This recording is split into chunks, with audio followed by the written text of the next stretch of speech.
দিলীপের জগন্নাথ দর্শন নিয়ে ক্ষুব্ধ বঙ্গ বিজেপি, লজ্জা বলে পোস্ট সৌমিত্রর। কী বললেন সুকান্ত শুভেন্দু?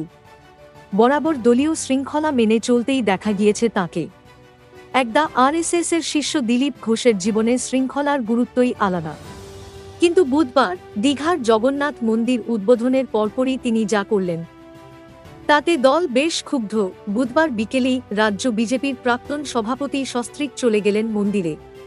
পুজো দিয়ে মন্দির ঘুরে মুখ্যমন্ত্রীর সঙ্গে সাক্ষাৎ করলেন দিলীপ ঘোষ, রিঙ্কু মজুমদার।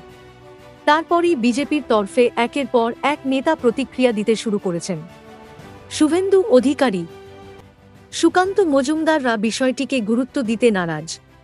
তবে সাংসদ সৌমিত্র খাঁ নিজের ক্ষোভ চেপে রাখতে পারলেন না। ফেসবুক পোস্টে দিলীপ ঘোষকে বাংলা বিজেপির লজ্জা বলে কার্যত তুলোধনা করলেন।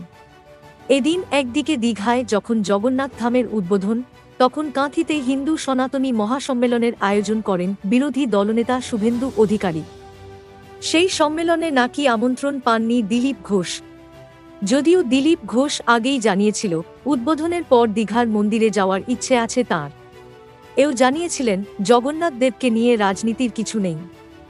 সেই মতো বুধবার বিকেলে তিনি সস্ত্রীক পৌঁছে যান দীঘায়। মন্দির লাগোয়া অতিথিশালায় মুখ্যমন্ত্রীর সঙ্গে বসে খানিক গল্প করেন। এ নিয়ে শুভেন্দুকে প্রশ্ন করা হলে তাঁর শটান জবাব, আমি শুধু হিন্দু ধর্ম নিয়ে কথা বলবো, অন্য কিছু নিয়ে নয়।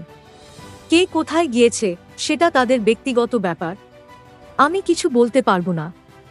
রাজ্য বিজেপির সভাপতি সুকান্ত মজুমদারও বিষয়টি এড়িয়ে গিয়েছেন।